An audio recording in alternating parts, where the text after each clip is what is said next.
औज़ुबिल्लाहिमिनश्शैतानिर्रजीम बिस्मिल्लाहिर्रहमानिर्रहीम। दोस्तों, मैं सन्यासी हकीम सईद अहमद चौहान। कैसे हैं हाल चाल? मैं कोशिश करता हूँ मेरे भाइयों में आप लोगों के दुखों को बांट सकूँ। तो आपके लिए दुआ करता हूँ, जहाँ भी रहो अल्लाह आपको खुश रखे, तंदुरुस्ती अता करे। तो आज मैं आपको बेहतरीन एक नुस्खा बता रहा हूँ। तो आप भी कोशिश किया करो कि मेरे जितने भी नुस्खे जाते हैं आप इनको बनाओ, इस्तेमाल करो और फ़ायदा उठाओ और मेरे हक़ में दुआ किया करो। तो ये जो चीज़ है ये कमर के दर्द के लिए है। कमर में दर्द हो, जोड़ों में दर्द हो, पट्ठों का मसला हो, पट्ठों में खिंचाव हो, खून जाम हो जिसकी वजह से हाथ पाँव सुन्न हो जाते हैं।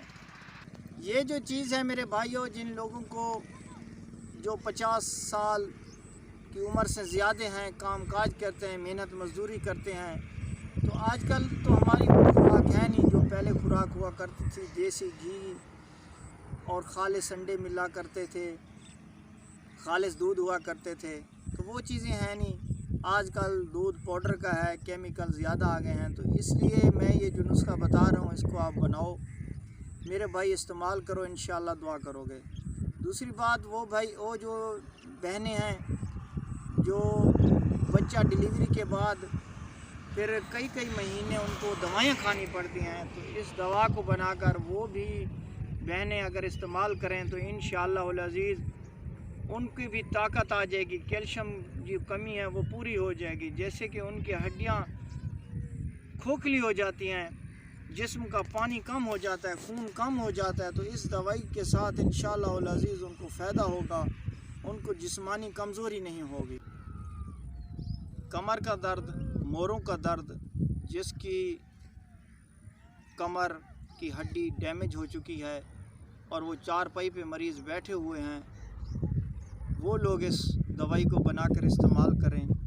जिन लोगों को पट्ठों का दर्द है, कंधों में दर्द है, सर्वाइकल का मसला है, वो भी इस दवा को बनाकर खाएं, इंशाअल्लाह फ़ायदा होगा। अब आपको दवाइयों की तरफ ले आता हूँ, इनका बनाने का तरीका और इसको कैसे बनाएं और इसको कैसे इस्तेमाल करें। दोस्तों, पहला अज्जा है आसगंध नगोरी।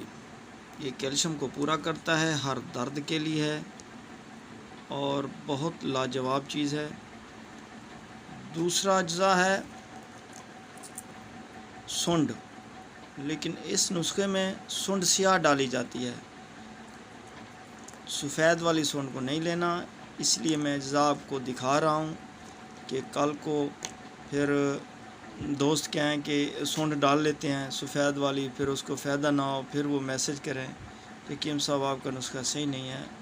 लेकिन सुंड इस नुस्खे में ये काली लेनी चाहिए। तीसरा अज्जा है अखरोट। मीठे अखरोट लेने हैं, देखो चुनकर, सही है। और अज्जा है गरी, नारियल, ये लेना है। और अज्जा ये है कुंद बिधारी, देख लो, इसमें कुछ सड़ी हुई होती है, काली होती है, वो नहीं लेना, ऐसे साफ़ सुथरी चीज़ लेनी चाहिए। ये मुनक्का है, इस मुनक्का के बीज आपने निकाल लेने हैं, क्योंकि इसके अंदर बीज अगर रखोगे तो फिर वो कड़वे होते हैं। ठीक है, बीजों को साफ़ कर लेना है और मुनक्का साफ़ लेनी है। देखो ये बीज हैं इसके अंदर, मुनक्का साफ़ लेनी है, इसके अंदर कोई सुसरा वगैरह ना लगा हो। ये हैं बादाम, ये देसी बादाम लेने हैं आपने, इसमें ज़्यादा तासीर रोगन ज़्यादा होता है। अब भाई आपने ऐसा करना है, इन सब को सफ़ूफ़ करना है पाउडर की तरह। सफ़ूफ़ जब बन जाए तो इसमें आखिर में मुनक्का मिक्स करनी है। मुनक्का मिक्स करने के बाद आपने इसको रख देना है। अब आपने आधी चम्मच सुबह, आधी चम्मच शाम को दूध के साथ खानी है। हर किस्म का दर्द, कमर का दर्द, जोड़ों का दर्द, जिसकी ऐसे मरीज़ भी हैं जिनकी मोहरों में ऐसा मसला हो गया है کہ مہرے ڈیمیج ہو گئے ہیں تو وہ بھی اس کو استعمال کریں گے تو انشاءاللہ 15 دن 20 دن کھائیں گے اور دعا دیں گے۔ دوستو جو بات سمجھ نہ آئے وہ مجھ سے پوچھ لینا، نیکسٹ ویڈیو میں ملیں گے، تب تک اللہ حافظ۔